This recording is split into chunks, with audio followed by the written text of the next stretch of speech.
सुप्रभात बच्चों, मैं श्रीमती कविता अग्रवाल आपकी हिंदी की अध्यापिका आज आपको पढ़ाने वाली हूँ भाषा भारती पाठ 1 प्रभुवर तव अनंत उपकार।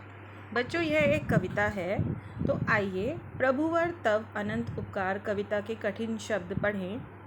सबसे पहले अनंत। अनंत मतलब जिसका कोई अंत ना हो। श्रेष्ठ सबसे महान।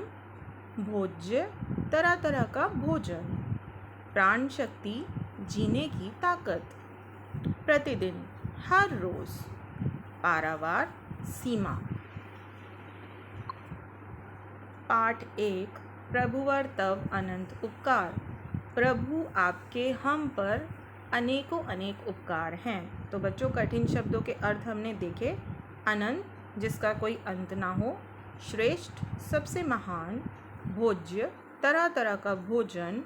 प्राण शक्ति वायु। प्रतिदिन हर रोज। और पारावार सीमा। प्रभुवर तव अनंत उपकार, जिनका है नहीं पारावार। मानव का तन हमें दिया है, सब जीवों में श्रेष्ठ किया है। सबसे उत्तम हम ही कहलाते, फिर भी तुम्हें भूल हम जाते। करे ध्यान तब जगदाधार।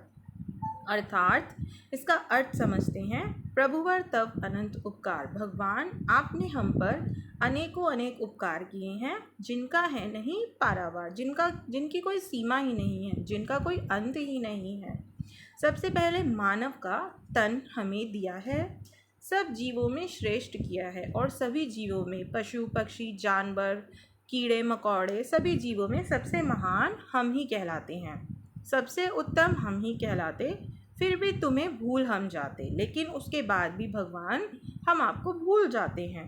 करे ध्यान तब जगदाधार। अब हम आपका ध्यान करते हैं, आपको याद करते हैं। प्रभुवर तब अनंत उपकार, आपके हम पर अनेकों अनेक उपकार हैं। तुमने सूरज चांद बनाकर, धरती माता खूब सजाकर, भांति भांति के भोज्य दिए हैं, कितने ये उपकार किए हैं। तुम ही हो जीवन के आधार, प्रभुवर तब अनंत उपकार। तुमने सूरज चांद बनाकर। बच्चों, सूरज और चांद किसने बनाया है? जी हाँ, ईश्वर ने। धरती माता को भी ईश्वर ने ही सजाया है। तरह तरह का भोजन दिया हमें खाने के लिए। कितने सारे उपकार किए हैं हम पर। तुम ही हो जीवन के आधार, आप ही हमारे जीवन के आधार हो, आप ही से हमारे जीवन की शुरुआत होती है। प्रभुवर तव अनंत उपकार, आपके हम पर अनेकों अनेक उपकार हैं। तुम्हें बहाते नदियाँ झरने। नदियाँ और झरने किसने बहाए? ईश्वर ने। प्यास हमारी को नित हरने, और हमेशा हमारी प्यास कौन बुझाता है? ये नदियाँ और झरने ही बुझाते हैं। और इन नदियों और झरनों को किसने बनाया? ईश्वर ने। सुरभित वायु तुम ही बहाते। सुरभित मतलब खुशबूदार हवा तुम ही ने चलाई है। प्राण शक्ति दे हमें बढ़ाते, और प्राण शक्ति का अर्थ होता है ताज़ी हवा, जिसको कि हम ऑक्सीजन भी बोलते हैं। ऑक्सीजन किसने दी हमें? आपने ही दी, ईश्वर। कितना अच्छा यह उपकार, प्रभुवर तव अनंत उपकार। यह कितना अच्छा उपकार आपने हमारे ऊपर किया है। भगवान आपके अनेकों अनेक उपकार हम पर हैं।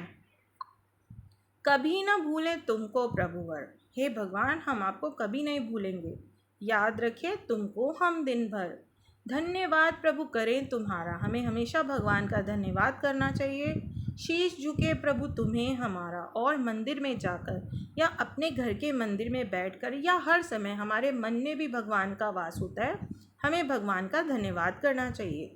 तुमसे पाए प्रतिदिन प्यार, प्रभुवर तब अनंत उपकार। आपके अनेकों अनेक उपकार के लिए भगवान हम आपको धन्यवाद करते हैं।